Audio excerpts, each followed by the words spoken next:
Hi, I'm William Balance, CEO and co-founder of Lavender. Lavender is a browser extension that helps you write better emails faster. It works in Gmail, Outlook 365, Outreach, and SalesLoft, and combines an AI-driven email assistant with recipient insights and research and a suite of productivity tools to make you both effective and efficient in the inbox. Combined, it helps you get more opens, get more replies, book more meetings, build better relationships, and ultimately close more deals by writing thoughtful, effective emails easily. So we're going to show you how to use Lavender today. Once you're in your inbox, whether it's Gmail, Outlook 365, Outreach, or SalesLoft, Lavender will appear on the right-hand side. So let's send a cold email. Sending cold emails is a common task as a sales rep, and it's important to send personal, relevant emails to your prospect, and Lavender makes that easy. We'll open a new Compose window, and let's say we're trying to prospect into LinkedIn.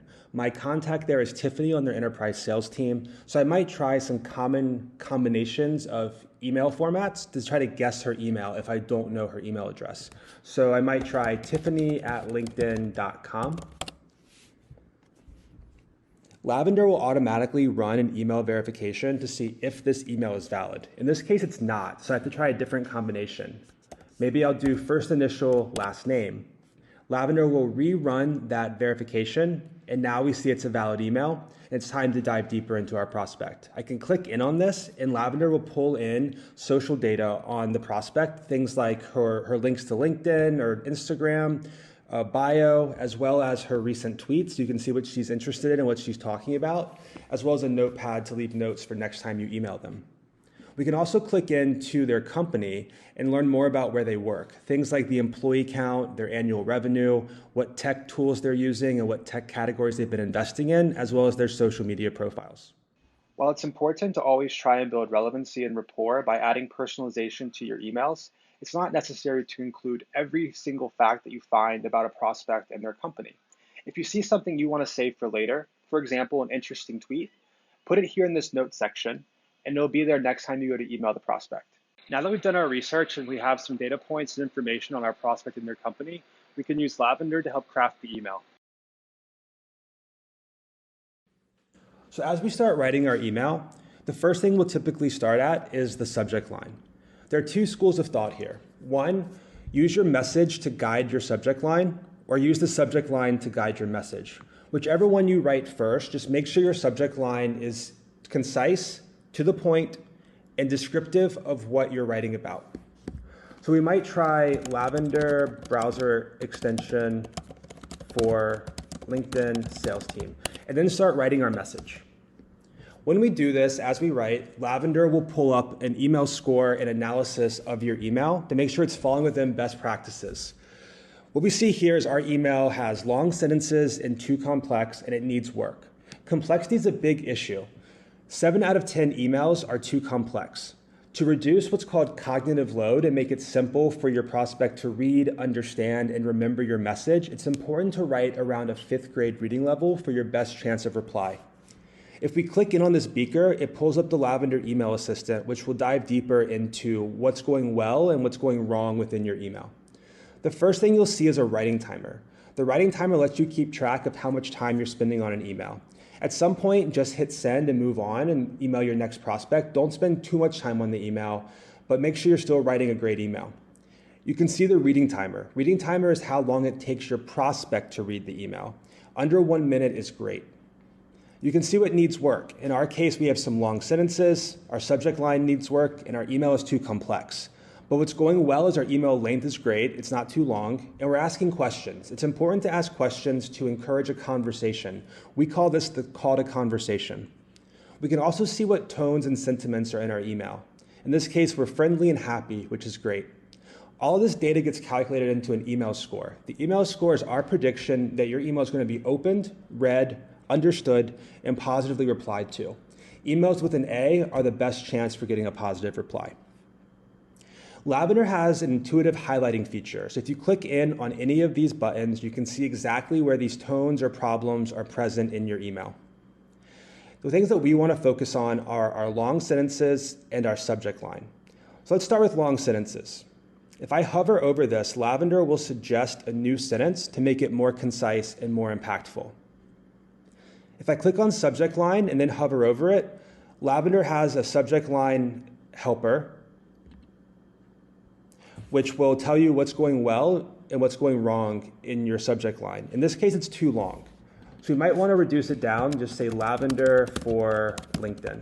And right away, you can see this combination of changes makes our email an A. So I feel comfortable sending this.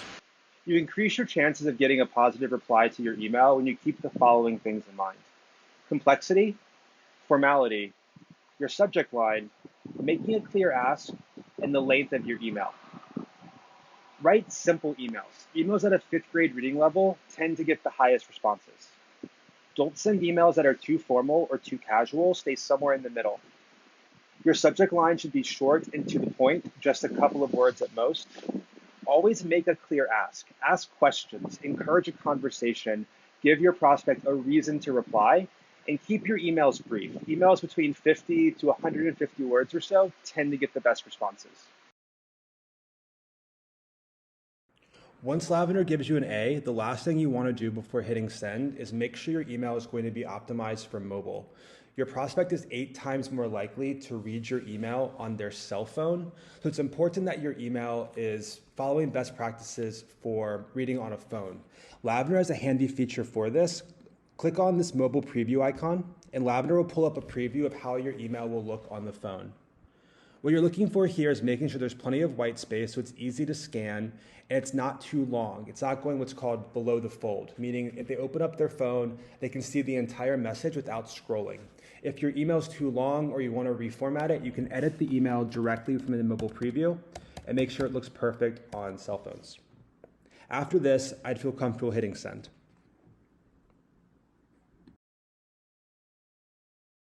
Sending the first email is only half the battle. The fortune's in the follow-up.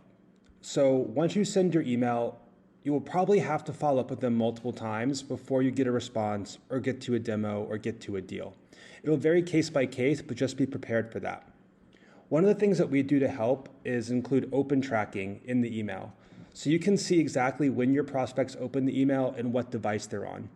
If they open on their phone, it might be a great time to call them. If they're on their computer, you know you can email them and follow up and they'll see it. Be mindful of the time. For example, if it's nighttime, calling on their phone may be inappropriate and email might be better, or you can wait until the morning. In this case, we have our response. Tiffany said she'd love to learn more. That's great. But one of the things that we can do is to gauge Tiffany's reaction is our feature called Read the Room. Hover over this icon and Lavender will tell you how your prospect is communicating. You can see here she's bittersweet. She wants to learn more, but she knows that her current workflow is pretty inefficient. Her tone's happy, her email is short. In sales, there's a concept known as mirroring. It's typically used in the phone or in person, meaning you mirror your prospect's language, their tone, their speed, etc. We've brought this to the email format so you can see how your prospect's communicating. Are they confused? Are they angry? Are they happy? Are they being formal? Are they being long-winded? Are they being short? All these things are data points that you can use to craft your response. In this case, Tiffany's not being too formal or too casual, and she's using a short email with a happy tone. So when I reply, I'd want to mirror that. I'd want to send a short email. I'd want to be happy, keep the upbeat pace going. So Read the Room helps you mirror your prospect and have an insight into how they're communicating in the precise moment. Once your prospect replies, the next step is to move the conversation forward. Typically, this means booking a demo or otherwise scheduling a phone call. It's common courtesy to suggest a few times that you're available, ask them when they're available, ask them if they have a calendar link, and always include your own link in case it's easier.